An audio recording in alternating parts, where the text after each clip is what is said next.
Alors, Perek Ayin Tet, fait plaisir de revoir tout le monde. Chodesh Tov Lechaim Tovim Ul Shalom. On commence la préparation de la nouvelle année. On est en préparation de Rosh Hashanah, Yom Kippour, Sukkot, Yamim Noraim. Et on va voir comment ce Perek de Teilim, le Perek 79, il nous prépare Behemet à tout cela. Le Teilim, principalement, il parle de la destruction du Beth Amikdash. Et on sait que chaque mot que David HaMelech il dit, il a une importance cruciale pour comprendre ce que David HaMelech il écrit. David HaMelech il écrit et il dit Mizmor le Asaf, le chant de Asaf. Principalement, ça parle de la prophétie que Asaf il a eue pour la destruction du premier temple. On va voir que d'après Rabbi Yaakov Abu Chatzira, c'est une prophétie pour la destruction du premier temple et du deuxième temple. Et la question, elle est flagrante.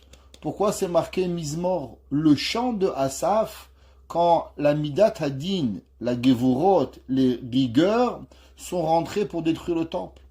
Est-ce que c'est une joie? Est-ce que c'est un chant? Que Akadosh Baruch Hu, il détruit le Beth Amikdash? Comment ça se fait que David HaMelech, il a écrit Mizmor le Asaf? Il aurait dû être écrit Kina le Asaf, lamentation de Asaf qu'il a vu la destruction du temple.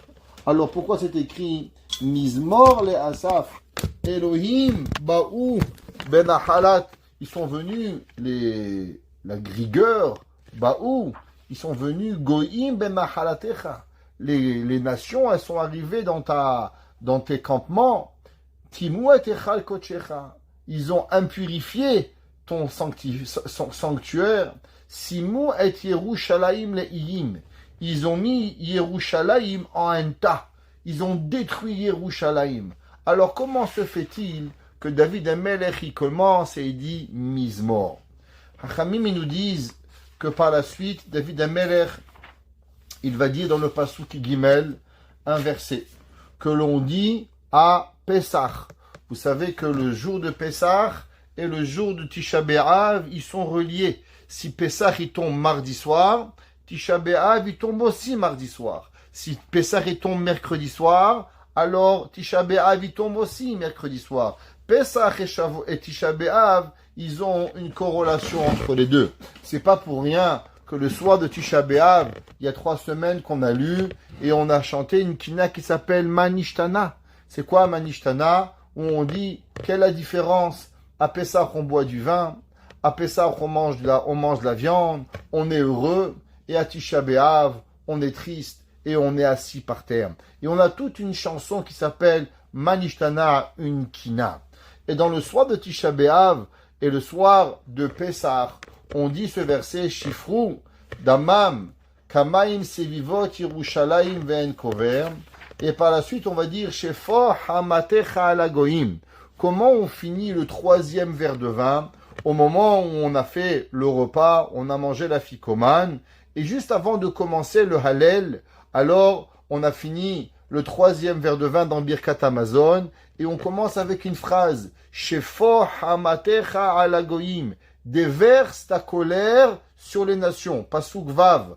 Asher lo yedaoucha, qui t'ont pas connu. Asher beshimcha lo karaou, que ton nom, ils ne connaissent même pas. Alors, c'est marqué dans les Sfarim que du fait que Akadosh Baruch Hu, il va venger le Haïm Israël, et que à la fin, la colère de Dieu, elle va être frappée sur les nations du monde. C'est pour ça que David HaMelech, il a écrit Mizmor le Asaf. À cause qu'en vérité, si on regarde aujourd'hui, alors c'est vrai, Kina et David, Kina et Asaf, on aurait dû faire une lamentation. Mais du fait que Akadosh Baruch Hu, par la fin, il va nous ramener en Eretz Israël. Et il va se venger de tous les goïms, il marche même de tout ce qu'ils ont fait du mal au peuple juif. C'est pour ça que David HaMelech, il a écrit le mot Mizmor le Asaf pour pouvoir chanter à Akadosh Baruch Hu. Et on sait qu'Akadosh Baruch Hu, il aurait dû aussi, c'est marqué dans les Sfarim, on a parlé souvent de ce concept, qu'on sait qu'Akadosh Baruch Hu, il avait 2 choix. Akadosh Baruch Hu, il avait un choix de détruire le peuple juif ou de détruire le Beth Amikdash. Et Akadosh Baruch Hu, il a fait le choix de détruire le Beth Amikdash pour sauver le peuple juif.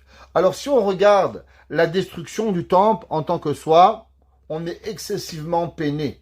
Mais quand on comprend pourquoi Hachem a détruit le temple, c'est qu'Akadosh Baruch Hu, il a détruit le temple pour sauver Am Israël. Du fait que Akadosh Baruch Hu, il a détruit le temple pour sauver Am Israël, c'est pour ça que ça s'appelle Mizmor le Asaf. Chant, malgré qu'il y a une peine pour Akadosh Baruch Hu, mais l'amour que Akadosh Baruch Hu, il a donné pour nous, alors automatiquement, on est heureux que Hachem nous a choisis et qu'il a détruit, comme c'est marqué dans Echa, qu'il a Hachem et Chamato, Shafa Haron Apo, Vayetzet Esh Betzion, Vatochal Yesodotea. C'est marqué dans Echa que Akadosh Baruch Hu, il a détruit son temple, il a brûlé ses pierres, il a brûlé son bois. Tout cela pourquoi? Pour pouvoir sauver Am Israël. Et c'est pour ça que ça s'appelle Mizmor.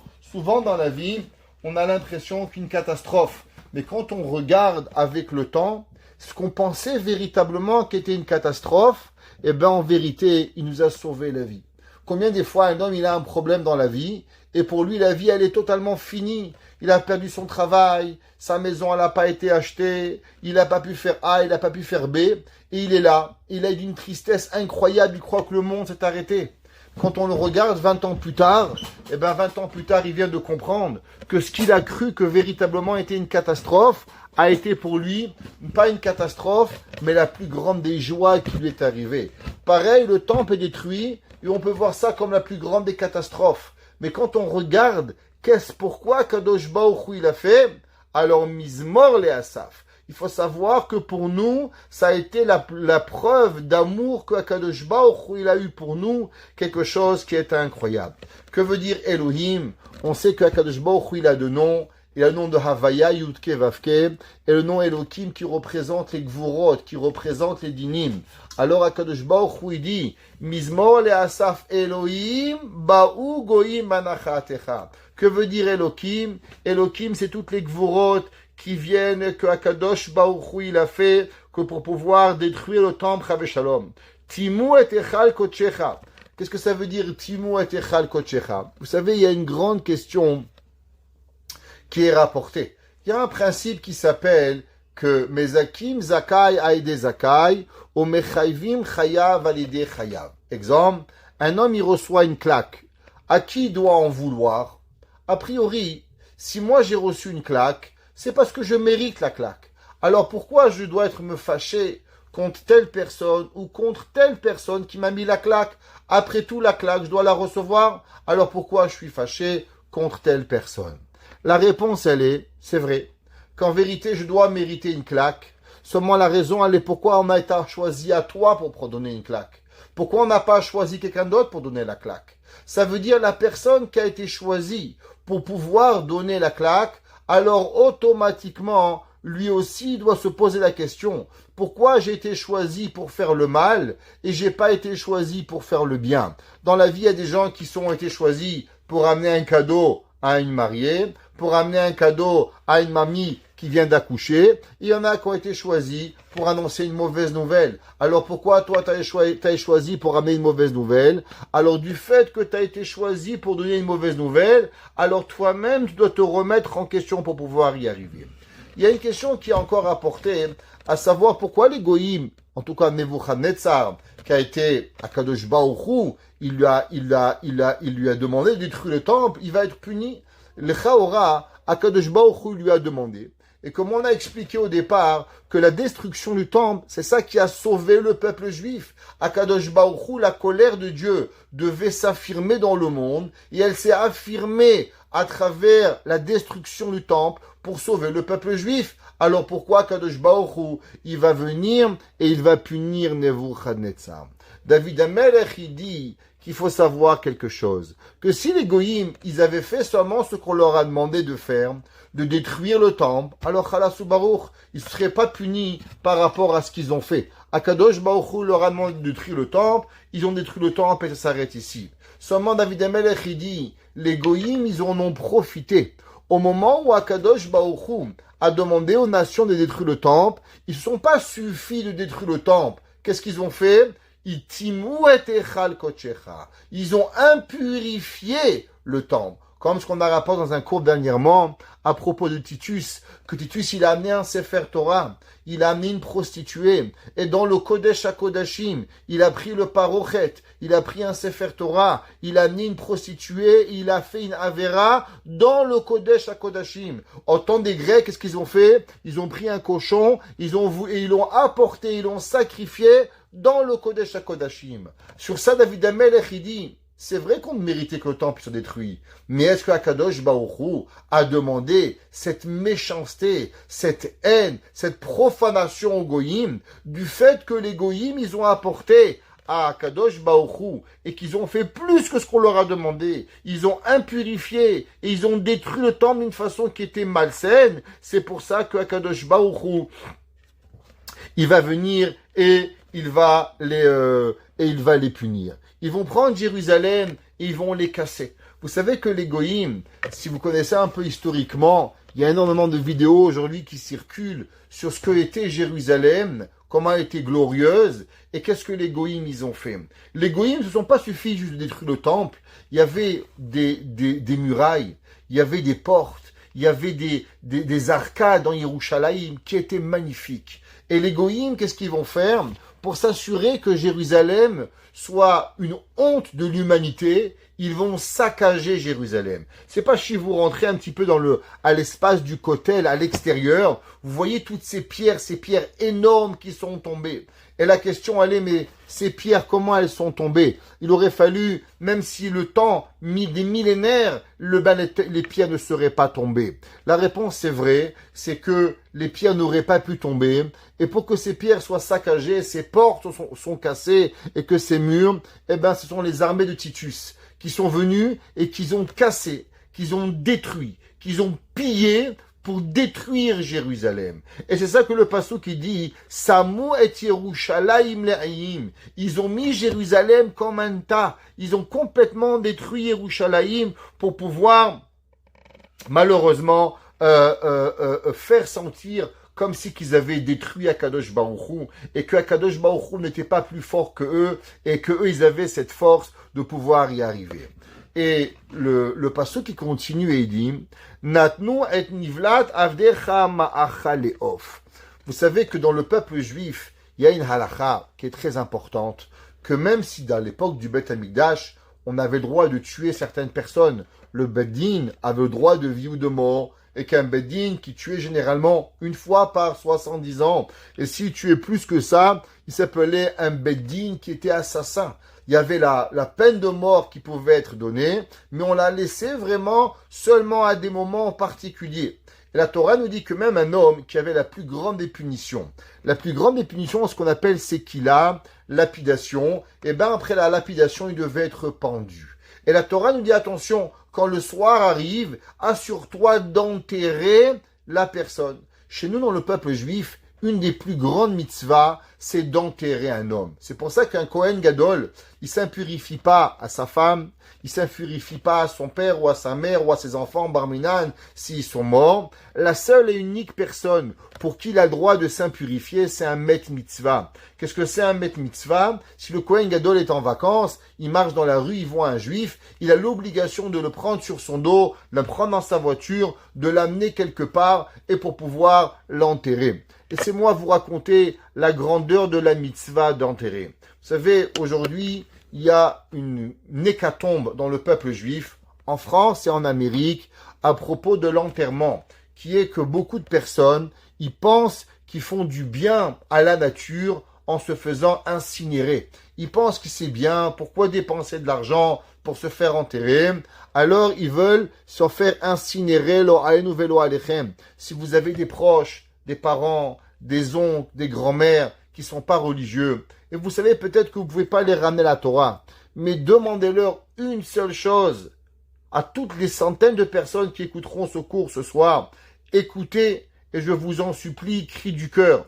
Il n'y a pas une semaine où on ne reçoit pas un appel de famille où une personne, malheureusement, elle a décidé de se faire incinérer, où les cousins, les oncles, ils savent pas quoi faire et malheureusement les enfants ne comprennent pas, la femme ne comprenne pas et on brûle des juifs. Et ces juifs-là, ils n'auront pas de halek de olam haba. Ces gens-là, ils n'ont pas triyat hametim. Ils vont pas se réveiller à la résurrection des morts. Alors on est en galoute, on connaît pas Kadosh Baruch Hu. On va expliquer à la fin du cours pourquoi. Mais il en reste qui est notre devoir. Si vous écoutez, vous connaissez un père, une mère, un frère, une sœur, un cousin, un oncle, qui a bar minan, qui est loin de la Torah, au moins une dernière mitzvah. Une dernière mitzvah. Assurez-vous qu'il se fasse enterrer, bien sûr chez des juifs, et qu'il ne se fasse pas incinérer. Il y avait un jour un homme qui partait de la ville de Washington jusqu'à la ville de Lakewood. C'est à peu près 350 kilomètres. Et durant l'hiver, il commence à pleuvoir et d'un coup, il commence à neiger. En neigeant, il s'est arrêté après la ville de Baltimore. Et la neige était très grande, il ne pouvait plus voir. Donc, il a commencé à chercher un motel. En cherchant un motel, et durant ce motel, il ne trouve pas de place où aller. Et là, on lui dit, vous savez, monsieur, il y a un hospice de vieux. Et dans l'hospice de vieux, là-bas, peut-être que vous allez trouver une chambre. Alors, il se dirige vers l'hospice de vieux. Et là-bas, quand il arrive, on lui dit, monsieur, il n'y a pas de chambre. Il y a la chambre du directeur de l'hôpital, de l'hospice. Voilà, s'il vient pas, on vous la donne. On comprend une tempête de neige. Alors, il attend le soir à minuit. Et le directeur ne vient pas, il dort là-bas. Le matin, il se lève, le rabbin, le Rav Diamond, il met ses téphilines et il prie. À la fin de la prière, il y a un homme, il vient le voir, il dit, monsieur, vous êtes juif? Il dit, oui. Il dit, voilà, monsieur, on a un juif parmi nous qui est mort hier. Est-ce que ça vous dérangerait de le prendre, de s'occuper pour qu'il soit enterré? Et il dit, pas de problème. Il ne savait pas ce qu'il allait attendre. Et maintenant, le gars, il lui dit, ok, monsieur, signez ici, signez là. Au bout qu'il a signé les papiers, il dit, voilà, monsieur, on a mis le Maccabée dans votre voiture. Il dit, quoi? Il dit, ouais, ben vous allez l'enterrer, non? Alors voilà, on l'a mis à l'arrière de votre voiture. Il est dans un sac en plastique, allez l'enterrer. Le gars, il me dit, mais je suis pas un croque-mort, moi. Il dit, monsieur, vous avez signé le papier, c'est tout, c'est pas notre problème. Alors le monsieur, il va, il fait tous les villes de Baltimore à l'écoute pour trouver un endroit pour pouvoir enterrer. Et à chaque place où il s'arrêtait, on lui demandait 10 000 euros, 10 000 dollars, 15 000 dollars. Mais moi, j'ai pas cet argent. Et au bout d'un moment, il demande, il n'y a pas une place où quelqu'un voudrait enterrer un homme gratuitement? Alors on dit oui, regardez, il y a dans telle ville, il y a là-bas un cimetière juif qui a des places pour des juifs qui n'ont pas d'argent. Alors il arrive et il va dans cet endroit là-bas, il dit voilà, j'ai un mort, il raconte l'histoire, est-ce que vous voulez bien l'enterrer? Il dit bien sûr, pas de problème. Alors il prend les papiers et le gars il voit les papiers et le croque-mort, le monsieur juif, il s'évanouit. Et comme ça 2-3 fois, au bout de quelques minutes, il demande mais qu'est-ce qui se passe? Il dit ben vous comprenez que ce monsieur que vous m'apportez, il y a 50 ans, il a acheté ce terrain pour tous les juifs qui ne pourront pas se faire enterrer. Alors il a payé il y a 50 ans le terrain et c'est ce monsieur qui est revenu dans ce propre terrain pour se faire enterrer. Ça veut dire que chez nous, l'enterrement est quelque chose d'extraordinaire. Et l'enterrement, il provient pour pouvoir nous garantir le Hayenetzach, la vie éternelle. Il faut faire excessivement attention à cela. Il y avait un jour, le Rav Diamond, il raconte une deuxième histoire incroyable, qu'il y avait un jour un homme, on l'appelle, et on lui dit bonjour monsieur Rosenberg. Il dit oui. Il dit voilà, votre maman, elle est décédée. Il dit ma maman est décédée. Il dit oui. Alors, le monsieur Rosenberg, il arrive à l'hospice de vieux, et il prend sa maman, et bien sûr, vous savez, quand les gens ils décèdent, on voit pas le visage. Alors on prend la maman, et ce monsieur Rosenberg, il avait, lui, 10 enfants. Chacun de ces 10 enfants, ils avaient, Baruch Hashem, 10 enfants, et une femme de 97 ans. Il y avait, Baruch Hashem, à la Levaya. Un était Rosh Shiva, un était Rosh Kolel, un était je sais pas quoi. Et pendant les Shiva, et ça, des centaines de personnes à la Levaya. Et ils sont tous arrivés pour pouvoir consoler la famille. Et la Shiva passe, les enfants font les Shiva, ils font les Kaddish, tout ça pendant une semaine. Une semaine passe, tous les Shiva finissent, et le téléphone, il sonne. Le grand-fils, il prend le téléphone, allô? Et là, sa mère, elle lui dit, David, pourquoi tu viens plus me voir? Et l'enfant, il comprend pas. Mais ils ont enterré la maman il y a une semaine. Comment la maman, elle a un téléphone? Et là, l'enfant, il s'évanouit complètement. La belle-fille, elle prend le téléphone. Elle dit, Nehama, qu'est-ce qu'il a, David?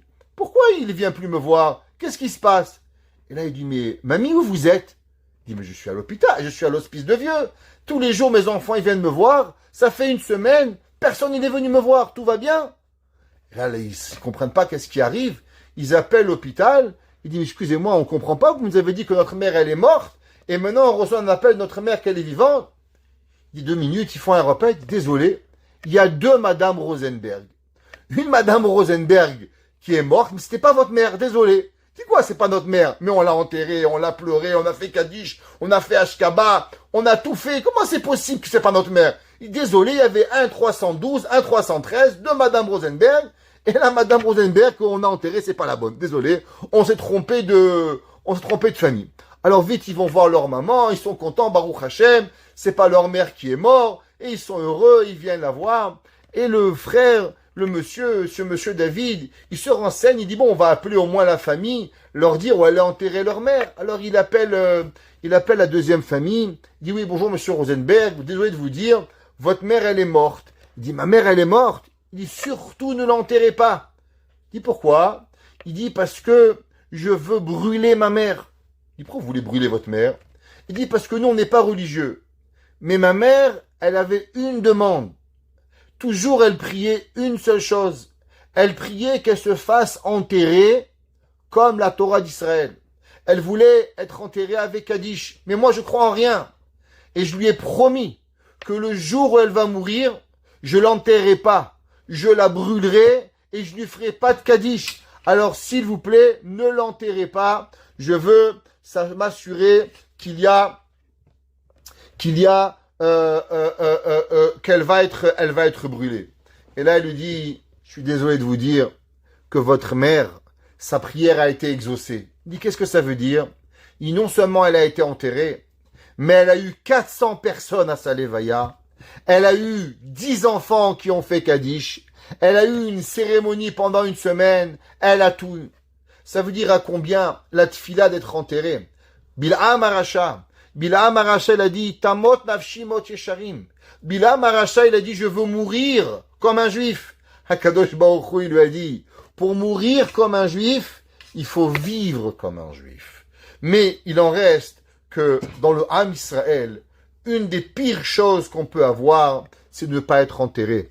Vous savez qu'on dit tout le temps la bracha de Hatov ve'ametiv. À chaque fois que vous mangez, vous faites la bracha de Hatov ve'ametiv. Pourquoi on fait la bracha de Hatov ve'ametiv? La raison, elle est à cause qu'il y avait Harougé Betar. Dans la ville de Betar, il y avait là-bas des millions et des millions de juifs. La Gemara dit qu'il y avait 600 000 écoles. 600 000 écoles à Betar.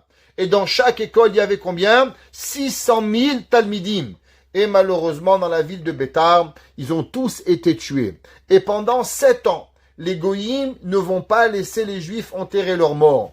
Et après 7 ans, ils vont laisser les juifs rentrer et ils vont pouvoir les enterrer. Et le jour de Tou B'Av, on a laissé les juifs rentrer et enterrer les morts. Et Akadosh Baruch Hu avait fait un miracle. Hatov, qu'on a pu les enterrer, Vehametiv, que les corps ne sont pas décomposés et qui sont restés entiers et qu'on a pu les enterrer, tous ces millions de morts. Et c'est pour ça que tout le temps, à la Birkat Hamazon, la 4e bracha rabbinique de Birkat Hamazon, c'est la bracha de Hatov Vehametiv, qu'on remercie à Kadosh Baruch Hu qu'on a pu enterrer.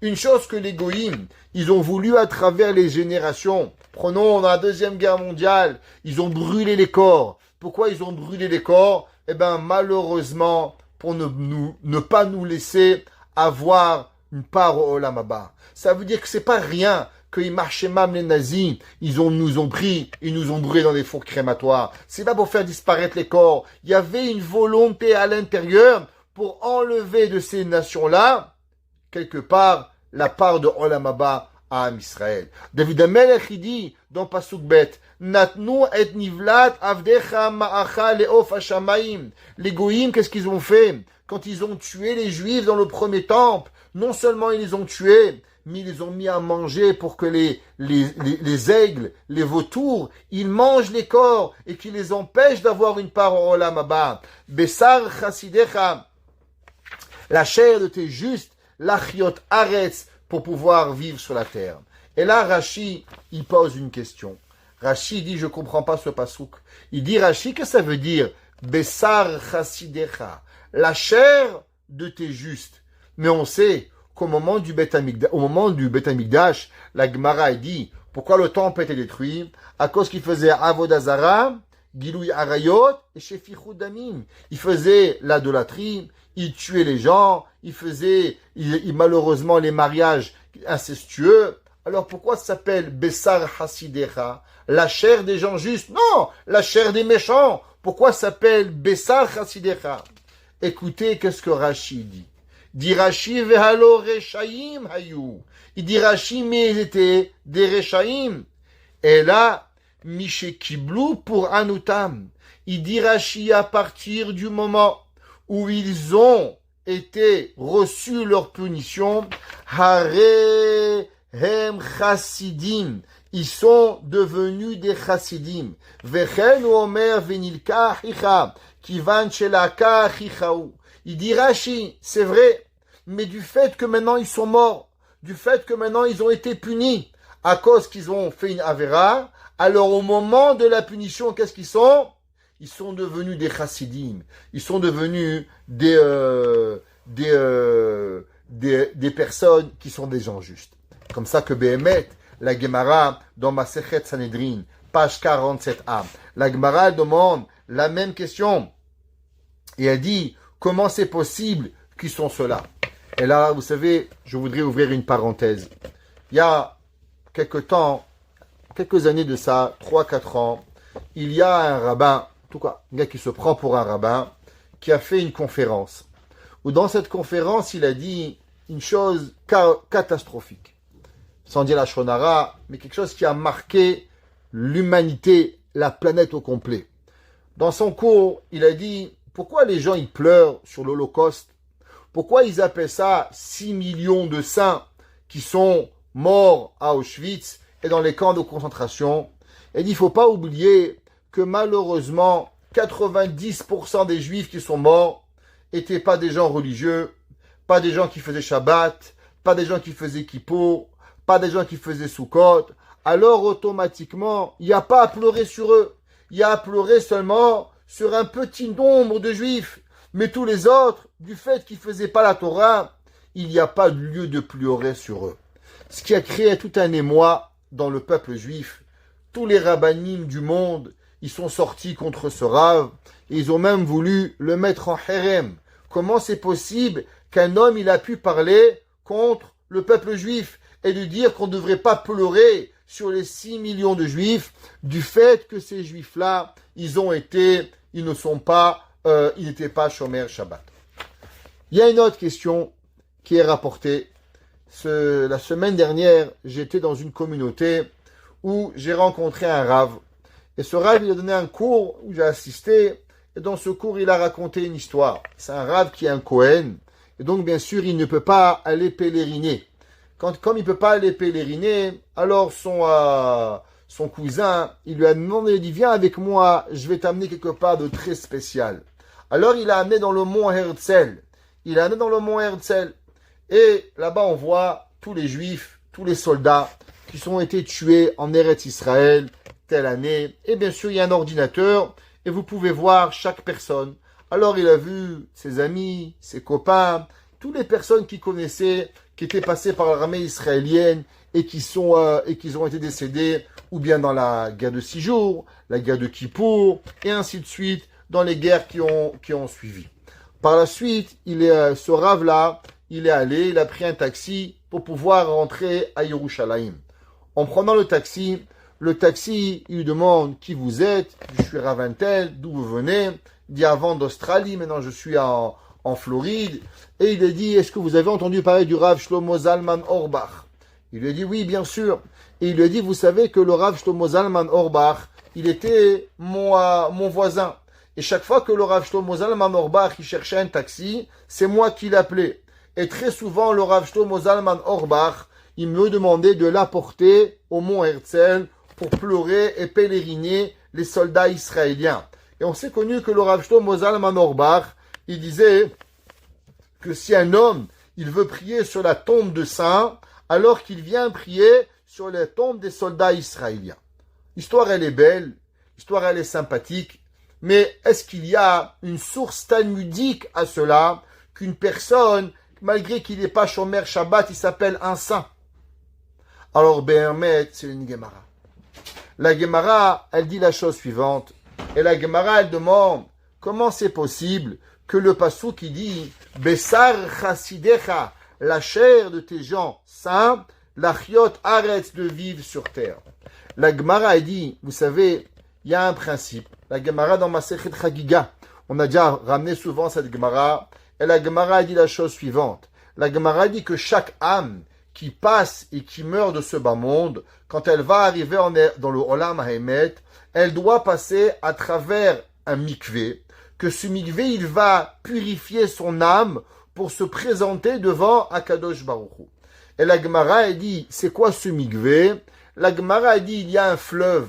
Ce fleuve, il s'appelle Nahar Dinor, le fleuve de Dinor, et l'âme, elle doit se tremper dans ce fleuve pour pouvoir arriver chez Akadosh Baruch Hu. La Gemara dit, c'est quoi il est fait ce fleuve? La Gemara dit que ce fleuve, il est fait de lave, de chaleur qui brûle à des milliers de températures, de degrés. Et la Gemara dit, d'où elle provient cette lave? La Gemara dit, elle provient des malachim, des chayot à Kodesh, des grands malachim qui sont proches de Dieu et qui ont tellement peur d'Akadosh Baruch Hu que leur transpiration se transforme en lave. Et cette lave, elle coule, et pour pouvoir se présenter devant Dieu, alors on doit rentrer, se tremper l'âme dans ce fleuve-là, pour pouvoir se présenter à Kadosh Baruch. Et la Gemara, elle dit, qui c'est qui a le droit de ne pas se tremper dans cette lave terrifiante, brûlante, pour se présenter à Kadosh Baruch? La Gemara a dit, tout celui qui est mort al-Kiddush Hashem. Tout celui qui est mort pour la sanctification du nom d'Akadosh Baruch Hu, alors il est exempté de Nahar Dinor. La Gemara dit comme Asara Rugem Malchut, comme les 10 martyrs, Rabbi Akiba, Rabbi Uda ben Baba, tous ces 10 martyrs-là, du fait qu'ils sont morts pour Akadosh Baruch Hu, alors eux aussi, ils ne rentrent pas dans Nahar Dinor. Et la Gemara a dit, pareil, tous ceux qui meurent, pour Akadosh Baruch Hu, ils meurent pour Messirut Nefesh, alors ils meurent, alors il est automatiquement, il ne rentre pas dans Nahar Dinor. La Gemara, elle dit, prenons l'histoire. On arrive en Eretz Israël, on arrive au moment de la destruction du premier temple ou du deuxième temple. Les millions de Juifs qui sont tués, pourquoi ils sont tués? Quelle est la raison pourquoi Nebuchadnezzar les tue? Pourquoi la raison que Titus les tue? Quelle est la raison pourquoi l'Inquisition a tué tous ces Juifs-là? Quelle est la raison? La Gemara, elle dit, la raison ultime, c'est qu'ils étaient des Juifs. Dit la Gemara, à partir du moment où ils sont tués seulement parce qu'ils sont des Juifs, alors ils s'appellent qu'ils sont morts al-Kiddush Hashem, et automatiquement ils sont quoi? Ils s'appellent Chassidecha. Si je vous demande, Rav Shlomo Zalman Auerbach, il a dit que les soldats israéliens, ils s'appellent des Kedoshé Elyon. Quelle est la raison? La réponse, elle est simple. Pourquoi ces soldats sont tués? Ces soldats sont tués parce qu'ils sont juifs. Ni parce qu'ils portent une arme, ni parce qu'ils sont beaux, ni parce qu'ils sont moches. À partir du moment où un homme, il est tué parce qu'il s'appelle un juif, il s'appelle un Kodesh. Il s'appelle une personne qui s'appelle un Kadosh. Alors revenons à ce Rav, ou ce monsieur qui s'appelle un Rav en tout cas, mais qui n'est pas un Rav à mon esprit, qui avait dit qu'on ne doit pas pleurer pour les 6 millions de morts, parce que ces morts, après tout, il y avait seulement peut-être 100 000 ou 200 000 qui étaient Shomer Shabbat, et tous les autres, on ne devait pas pleurer pour eux. Barminan, la Gemara nous apprend, la Gemara dit que chaque juif qui soit Shomer Shabbat, qui mange kashrut, qui fait Avodah Zara, même s'il fait Avodah Zara, mais s'il est tué parce qu'il est juif, comment il s'appelle? Il s'appelle Chassid. Non seulement il s'appelle pas Yehudi, non seulement il s'appelle pas un juif, mais il s'appelle Yehudi, il s'appelle Chassid, un homme pieux, parce que sa mort n'a été causée qu'à travers qu'il a été il a été appelé un juif. Et c'est pour ça, la Gemara nous dit que malgré que Am Israël faisait Avodah Zara, Gilui Arayot, Shfichut Damim, mais quand ils ont été tués, les goïms nous ont tués. Pourquoi? Juste parce qu'on était juifs. Alors on s'appelle Chassidecha, les pieux de Hakadosh Baruch Hu. Le pasuk qui dit Shifru Damam Kamaim. Ils ont versé notre sang comme de l'eau. Sevivot Yerushalayim ve'en kover. Malheureusement, ils nous ont pas laissé nous enterrer. Ainu cherpa lishchenenu. On a été la honte à nos ennemis. Qui étaient quoi? Qui était la Syrie, Ammon ou Moab ou Mitzraïm. À l'époque, tout le monde enterrait leurs morts. Et quand on a vu les Juifs ne pas être enterrés, et que Jérusalem a été détruit, Israël a détruit les nations du monde, et quand nous on a été tués par Nebuchadnezzar, par Madaï ou Paras, une nation qui avait rien, alors on a été la honte. La Hag vakeles les svivoteinu. On a été une honte à travers tous nos ennemis. Et sur ça, David Amelech, Asaph, dit, Adma Hashem te'enaf. À combien la colère de Dieu, elle va exister? La Netzach, à l'éternité, Tiv'ar kemoesh kinatecha, elle va brûler. Ça veut dire que David Amelech, il demande à Kadosh Baruch Hu, mais combien de temps? Combien de temps cette colère, elle va brûler? Ça fait 1955 ans que le deuxième temple a été détruit. 2400 ans, plus à peu près, que le premier temple a été détruit. Alors combien de temps on va attendre? Combien de temps on va attendre encore pour que Kadosh Baruch Hu il amène la Géoula? Et là, c'est marqué Shefor Chamatecha el Agoyim. Jette ta colère sur les nations. Asher lo yedaoucha, qui te connaissent pas. Qu'est-ce que ça veut dire? Ça veut dire que les peuples juifs, un coup il fait Shabbat, un coup il fait pas Shabbat, un coup il mange kasher, un coup il mange pas kasher, un coup il croit, un coup il croit pas. Ça dépend s'il est à Miami. Là-bas il dit Miami, c'est qui mon peuple? Après il va en vacances, il dit Tahiti, je me suis trompé. Ouais, il va aux Bahamas, il vient des Behemoth. Qu'est-ce qu'on va faire? Chacun avec son Yetzerara. Mais il en reste que le Ham Israël, il croit à Kadosh Baruch Hu. Mais les goïms, ils croient même pas en Dieu. David Amechi, je comprends pas. Comment c'est possible que tu as laissé et que tu as honoré, Chas v'Shalom, des nations du monde à travers que eux, ils t'ont jamais connu. Ve'al mamlachot abersheb et shimcha lo karaou, que eux, même pas ils prient à Kadosh Baruch Hu pour pouvoir y arriver. Et il dit, on sait que le Ham Israël, ouais, qu'est-ce qui se passe? Au moment où on rentre, on a des problèmes, alors on crie chez Akadosh Baruch Hu. Ça veut dire qu'en vérité, que toute notre Yetzerara, il est seulement extérieur à nous, dit le Radak. Le Radak, il dit, regarde, un homme qui avait un jour, il y a un homme, il a dit, un grand professeur, qui n'était pas un juif, il lui a demandé, est-ce que vous croyez en Dieu? Il a dit une chose, je sais, ce qu'à l'hôpital, je n'ai jamais vu des non-croyants. Il dit, qu'est-ce que ça veut dire? Il a dit, au moment des opérations les plus grandes, tous les patients y prient à quelque chose. Il dit, j'ai jamais vu un patient à la veille d'une opération qui va lui donner la vie et la mort et pas croire en quelque chose.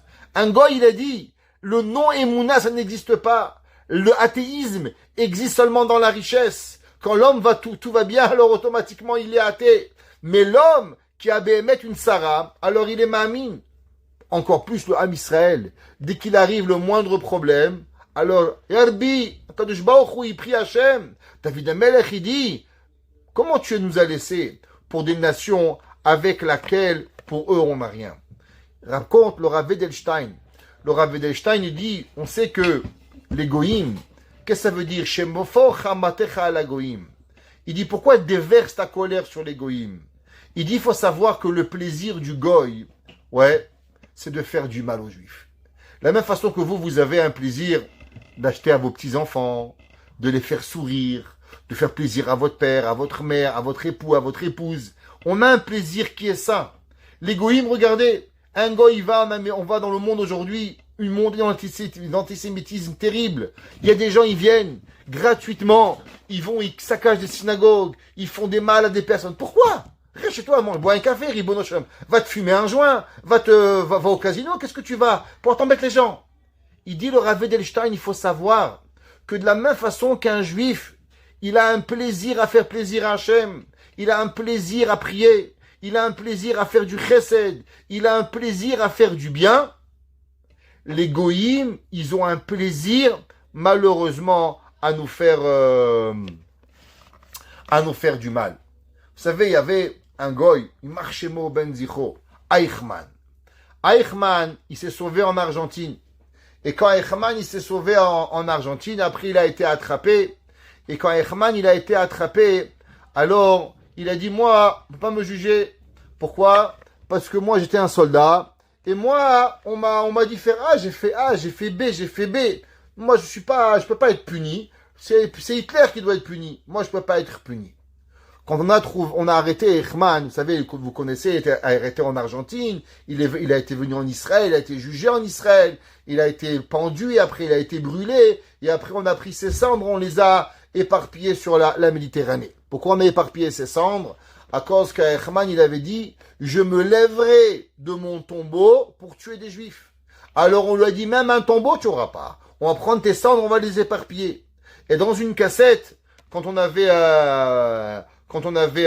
attrapé Eichmann.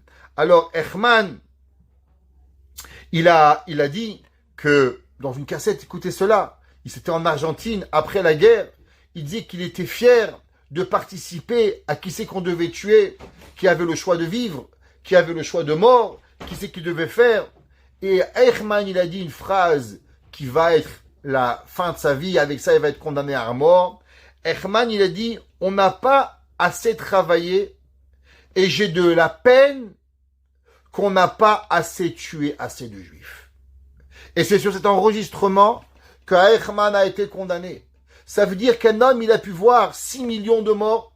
Un homme, il a pu passer 3 ans en Argentine, avoir la vie et regretter, malheureusement, de ne pas avoir assez tué de juifs. Pourquoi? Parce qu'un homme, il a un plaisir. Et nous, on ne comprend pas. C'est pour ça qu'on demande Shefor Hamatecha ala Goïm. Akadosh Baruchou, tu as une colère, je comprends. Faut la délivrer, mais pourquoi sur nous? Il y a des gens qui ont un plaisir de faire du mal. Alors sur eux, tu dois venir et tu dois nous le laisser. Tout le monde connaît, il y avait à Tzfat, il y a environ 500 ans, la période glorieuse de Tzfat. À cette époque vivaient beaucoup de grandes tzadikim, le Marit El Ghazi, vivait le Bet Yosef, vivait le Al-Shich HaKadosh et vivait le Harizal. Tous les Shabbats, il y avait un cours du Al-Shich HaKadosh, Rabbi Moshe Al-Shich. Tous les Shabbats, Rabbi Moshe Al-Shich, il donnait un cours de la Parashat Shavua. Et un jour, dans la Parashat de Vayetse, c'est marqué que Yaakov Avinu, il a dit à sa femme, Rachel et Léa, il a dit, vous savez, votre père, il m'a changé ma paye à Aseret Monim. Rashi dit, que veut dire le mot Aseret Monim? Dit Rashi, Monim pluriel. Aseret 10, 10 à la puissance 10, ça veut dire 100 fois. Lavan, il a changé ce que Yaakov devait recevoir 100 fois. Alors le Al-Shich, dans son commentaire, il a expliqué les 100 fois comment Yaakov Esav a changé la paye de Yaakov Avinu. Et au milieu du cours, le Harizal, il rigolait, et il rigolait. À la fin du cours, les élèves sont venus le voir et ont dit, Rabbi, on peut savoir pourquoi vous rigolez? Quelle est la raison pourquoi le Rabbi, il est au chiour du Al-Shich, le Al-Shich, tout Tzfat, en train d'écouter sa Torah, et vous, le Rabbi, êtes mort de rire. Qu'est-ce qu'il y avait de si rigolo? Il lui a dit, le Al-Shich, vous savez, vous pouvez pas le voir, mais derrière la vanne, derrière le Al-Shich, quand le Al-Shich, il a expliqué l'histoire de la vanne, du ciel, il est descendu l'âme de la vanne. Et quand le Al-Shich, il parlait, la vanne disait, il a raison, il a raison, il a raison. Et la vanne, il devait dire ce que le Al-Shich, il disait, il a raison. Au bout de la 70e explication, que le Al-Shich, il a dit que la vanne, il a raison, la vanne, le Al-Shich, il a expliqué une explication qui n'était pas vraiment l'explication que la vanne, il a fait. Et à ce moment-là, la vanne, il a dit, aïe, ça là, j'ai pas pensé. Si je l'avais pensé, je l'aurais fait celle-là aussi. Et c'est pour ça que j'ai rigolé. C'est parce que Lavan est dans le Olam HaEmet. Et Lavan, il a une tellement grande haine contre Yaakov Avinu, que même dans le Olam HaEmet, quand maintenant il connaît la grandeur de Yaakov, il sait qu'est-ce que Yaakov Avinu il est devenu. Bechir Sheba Avot. Yaakov Avinu il a eu 12 enfants. Premier Beth Amikdash, deuxième Beth Amikdash, le Mishkan Shiloh, tout Am Israël, Matan Torah. Qu'est-ce qu'il fait Lavan? Lavan il se dit, si j'avais le pouvoir, je reviendrais sur terre et je ferais encore un nouveau truc à Yaakov Avinu. Ça veut dire qu'il y a des gens que leur vie, elle est quoi? Leur vie, elle est la méchanceté. Leur vie, elle est la haine. Et on ne peut pas comprendre. J'ai expliqué, je ne sais pas si vous avez vu dans le cours qu'on a donné, le jour de Tisha B'Av, au grand rabbinat du Québec. On a donné, en tout cas, on était chez nous à la maison, mais on a eu le cours pour Tisha B'Av. Et là-bas, on a expliqué, on a raconté une histoire terrible. Histoire terrible.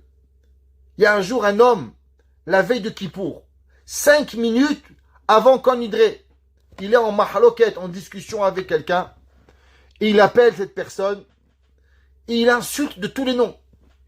Il le déchire. Et il raccroche le téléphone. Cette personne qui a reçu la boucha, la barminan, il m'appelle, il me dit, je comprends pas. Comment un homme, 5 minutes avant Kon Nidré, il peut appeler un homme et l'insulter. Pire que tout. Ce monsieur, il est Hazan. 5 minutes après, il a mis le talit et il est monté sur l'abima pour dire Kon Nidré. Et la question, elle est comment c'est possible? Comment c'est possible qu'un homme, le jour de Erev Kippour, il a fait Tahanoun, Hashanu, Baganou, Gazanou, il a fait Tahanoun Amincha, il a allé au mikvé, il s'est mis le kittel, il a mis l'habit blanc, il se rappelle l'habit des morts, il va monter à Kon Nidré et t'insulte. Comment c'est possible? Comment c'est possible que Eichmann, après 5 ans qu'il a été tué des Juifs, il dit, ben moi j'en voudrais en tuer plus?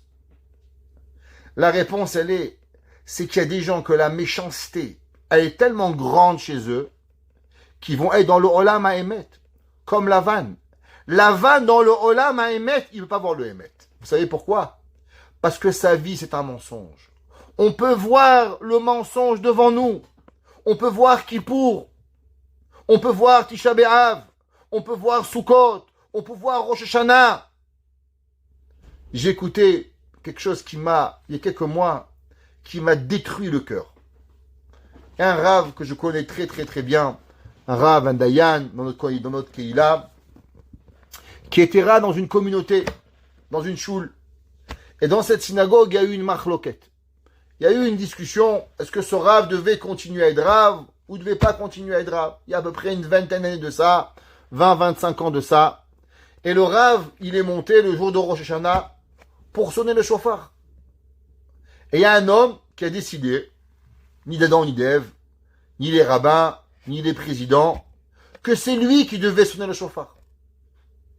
Le jour de Rosh Hashanah, quand le Rav il a sorti le chauffard pour faire la bracha, il est monté sur la teva, il a attrapé le Rav par la barbe, il a tiré la barbe, il a fait sortir de l'abima pour sonner le chauffard. Et là, j'écoute cette histoire.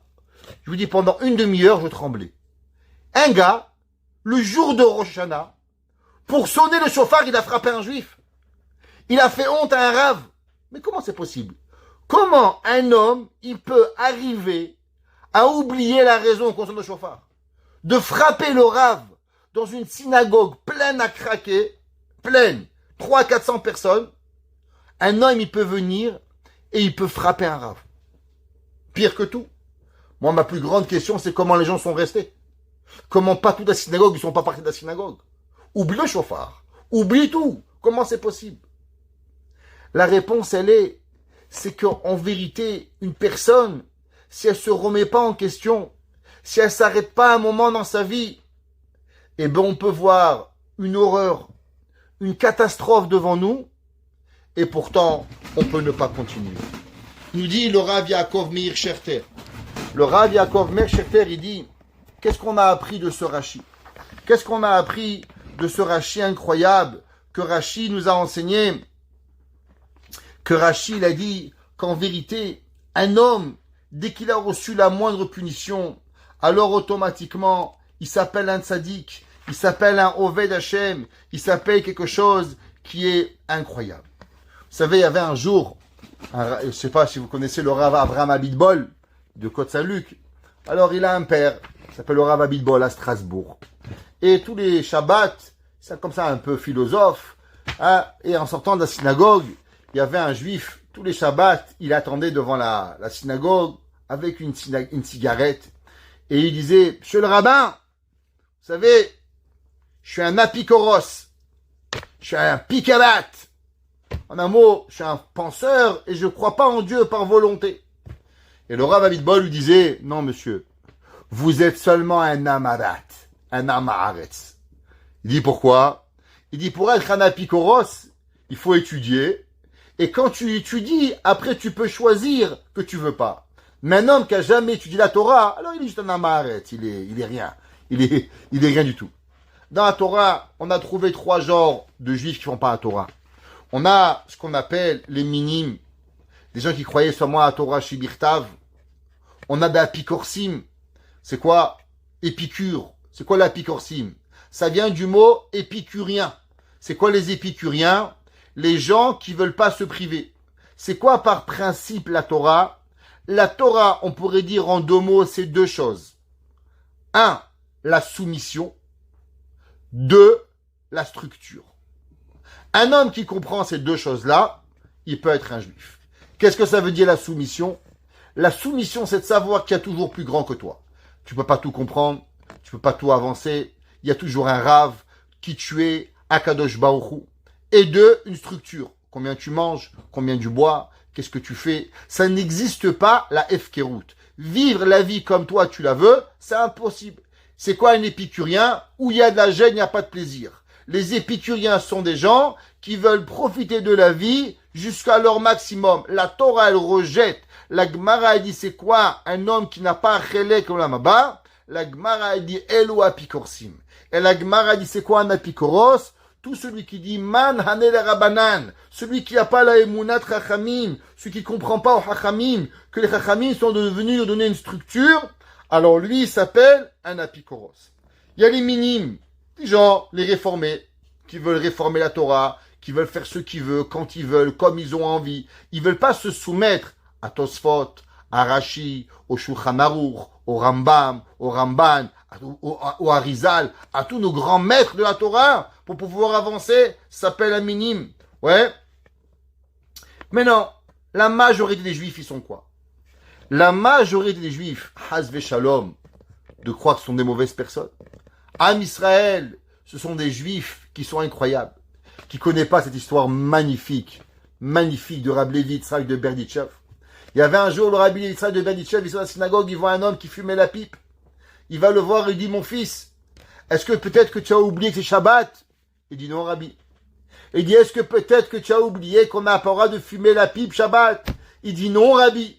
Il dit, aïe, aïe, aïe, les juifs, qu'est-ce qu'ils sont honnêtes. Il est tellement honnête qu'il ne peut pas mentir. Parce qu'un juif, c'est ça. Un juif, son fond, il est bien. Ce qu'on appelle dans le langage de la Torah, Tinok Shenishba. Qu'est-ce que ça veut dire, Tinok Shenishba? Tinok Shenishba, ça veut dire qu'on a été comme un enfant qui a été pris en captivité. Prenez un enfant, vous savez, il y avait après la Deuxième Guerre mondiale, il y avait un grand rave. Qu'est-ce qu'il faisait? Il allait dans tous les couvents et dans toutes les, en Allemagne, en Pologne, et il allait chercher dans tous les orphelinats des chrétiens, et il allait demander de pouvoir voir les enfants pour savoir qui était juif. Et bien sûr, les curés refusaient de le laisser rentrer. Il y avait là-bas des milliers d'enfants qui avaient été déposés par leurs parents et qui en vérité étaient juifs. Et qu'est-ce qu'il faisait le rave? Le rave y rentrait et il chantait une seule chanson. Vous savez c'est laquelle? Hamalach Hagoel Ohoti. Et dès que les enfants entendaient la chanson Hamalach Hagoel, c'est la chanson que tous les parents chantent à leurs enfants. Shema Israël Hashem Lokenu. Tous les enfants ils ouvraient la tête. Il dit abaissez les pantalons. Et vous avez la Brit Mila. Il trouvait que c'était des juifs pour pouvoir les ramener. Il a sauvé des centaines d'enfants. Alors imaginez-vous ces enfants qui avaient grandi à l'orphelinat chez les curés. Que Shabbat, vous pensez qu'ils connaissaient? Ils connaissaient rien. Chachamim nous disent qu'en vérité, nous sommes tous ce qu'on appelle Itinok Shinishba. Nous sommes tous des enfants en captivité par le Yetzer Hara, à travers les millénaires, de pouvoir comprendre qu'Akadosh Baruch Hu, il est, ouais, et on est les enfants d'Akadosh Baruch Hu.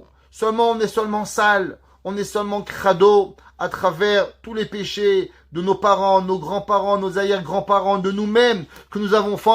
Mais, comment avoir véritablement l'attitude? Alors là, on va ouvrir une parenthèse. Quoi faire à travers des gens qui font pas la Torah, qui font pas le Shabbat, qui mangent pas de cacheroute, qui font rien, mais pas parce qu'ils font pas, parce qu'ils sont méchants, parce qu'ils savent pas. Alors est-ce qu'on doit être leurs amis? On doit être proche d'eux? Quelle est notre façon de pouvoir vivre avec eux? Est-ce que nous on doit dire, eh ben après tout ils savent pas, alors on doit juste être leurs amis et faire comme si de rien n'était, ou bien non? Nous dit le Rav Yaakov Meir Scherter, un pasouk extraordinaire. Il dit, vous savez, imaginez-vous, vous avez votre fils, vous l'aimez, vous l'adorez, mais maintenant le pauvre, il a glissé, il est rentré dans un égout. Et là, il est rentré dans l'égout, là-bas il est rentré dans tout un schmutz. Et Barminani, il a une odeur terrible. Mais on dit, papa, je peux te faire un bisou? Je dis, mon fils, je t'adore. Mais d'abord, tu passes à la salle de bain, hein. Après, je t'aime. Qu'est-ce que ça veut dire? Ça veut dire, c'est pas parce que tu es mon fils, c'est pas parce que je t'aime, alors tout est permis. Il y a des personnes que c'est vrai, ils sont des jambons. Pas ils sont des jambons. Des gens, de bonnes personnes, ils sont pas un jambon. Donc, leur croquez pas leur cuisse. Ouais, c'est pas la cuisse ici, vous n'allez pas manger un morceau. Ok? Alors, ils sont des bonnes personnes. Mais malgré qu'ils sont des bonnes personnes, il faut savoir que quoi? Qu'en vérité, on doit s'éloigner de eux quelque part, parce qu'ils risquent de nous salir. Et trouver cet équilibre entre la bonne personne, qui à l'intérieur de elle est une bonne personne, mais de l'autre côté aussi, si je m'approche trop d'elle, alors je vais sentir mauvais, parce que alors, à moi de faire. Alors c'est pour ça que Rashi dit que malheureusement, ouais, que quand une personne, elle a reçu une difficulté, quand une personne, elle se rapproche d'Akadosh Baruch Hu, ouais, alors elle peut se rapprocher d'Akadosh Baruch Hu. L'homme, il a des fois, il a besoin de prendre un petit peu. Nous, on voit des fois des claques, waouh, terribles. Mais c'est souvent cette claque-là qui nous a rapprochés d'Akadosh Baruch Hu. Un homme, souvent, vous savez, un drogué. Quand est-ce qu'un drogué, il arrête de se droguer? Il dit à un drogué, c'est mauvais la drogue, il comprend pas ce que vous voulez. Parce que c'est tellement un kiff pour lui la drogue, qu'il n'arrête pas. Quand est-ce que le drogué il arrête la drogue? Tant qu'il n'arrête pas, qu'il frappe pas un mur, alors il peut pas arrêter.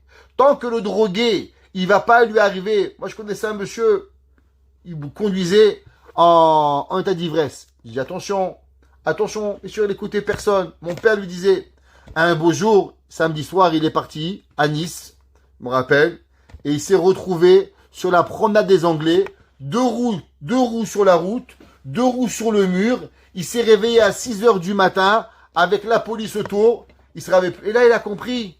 Barminan, qu'est-ce qu'il a fait? Et depuis, il s'est réveillé. Il a dit, stop, faut arrêter de boire. Ça veut dire que tu comprends pas qu'est-ce qui t'arrive. Ça veut dire que des fois, les petites claques qui nous arrivent, c'est ça qui nous rapproche de Akadosh Baruch Hu pour pouvoir y arriver. Faut pas prier pour les claques. Jamais on prie pour les claques. Mais des fois, ces claques-là, elles nous apprennent à Akadosh Baruch Hu.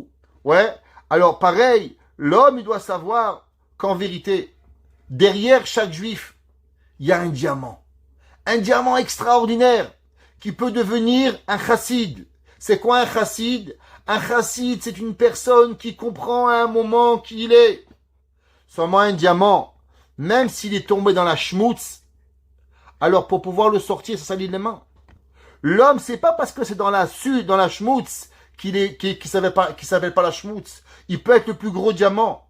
Faut savoir voir la personne. Faut savoir lui donner le kavod.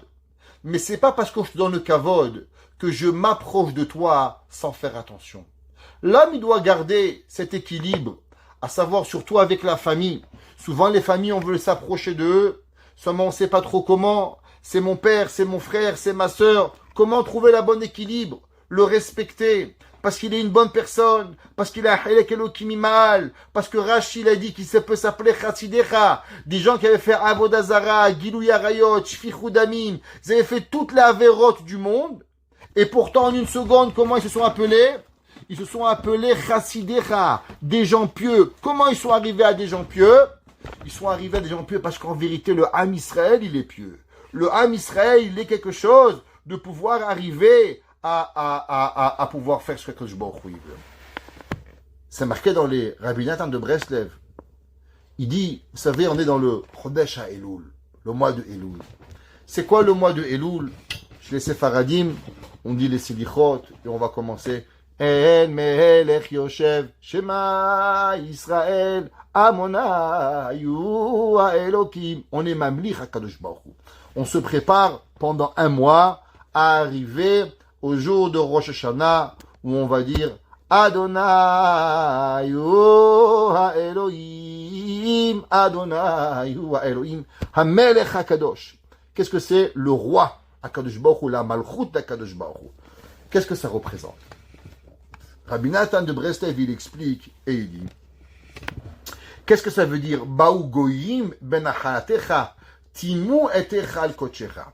Qu'est-ce que ça veut dire qui ont impurifié ta sanctification? Vous savez, si on vous demande c'est quoi le but du juif dans le monde? Bonne question. Pourquoi Hachem il a créé des juifs? Pourquoi Kadosh Baruch Hu il a créé des juifs?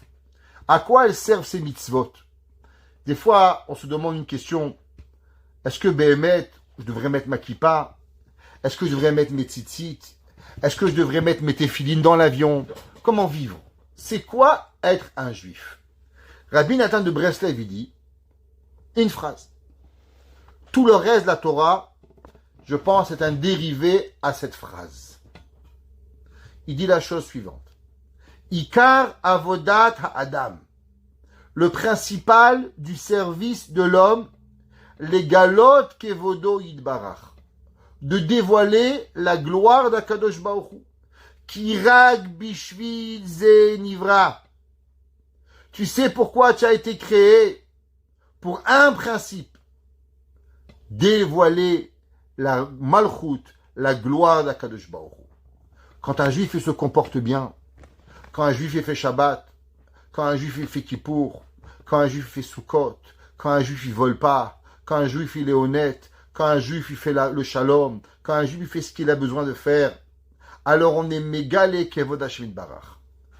Tout le monde, tout ce qui arrive dans le monde, c'est pour une seule chose. Les goïm, le Yetzer Hara, la destruction du temple, c'est une seule chose. Cacher la gloire de Dieu. Quand il y avait le Beth Amikdash, la gloire a été présente, elle était palpable, elle était viable. L'homme, il pouvait voir à Saran-Nissim au Beth Amikdash, 10 miracles il y avait au temple. Tu crois pas en Dieu? Viens voir Beth Amikdash, tu vas vous croire à Kadosh Baruch Hu, c'est pas compliqué à voir qu'il y a Kadosh Baruch Hu.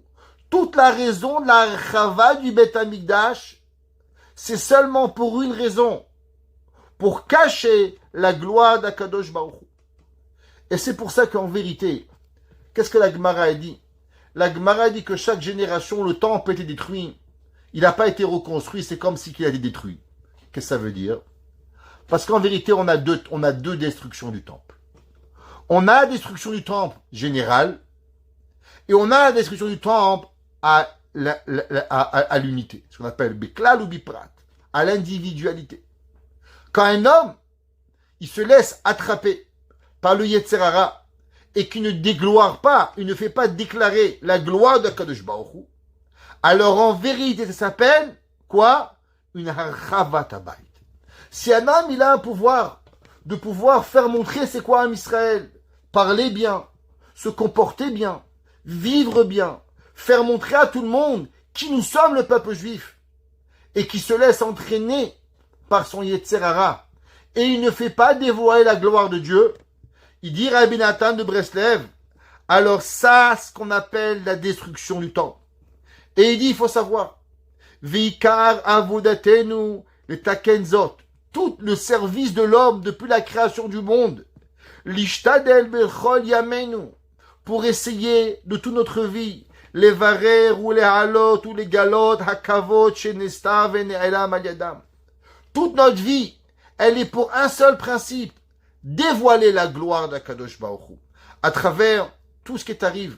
Souvent, Akadosh Baruch Hu, la Torah, elle dit certains mots, ce qu'on appelle un lachon satum, un langage qui est, on pourrait dire, pas très bien compréhensible, où les goyim, ils vont venir, par exemple, tout le monde connaît que tous les réformés, c'est quoi la phrase magique de réformés?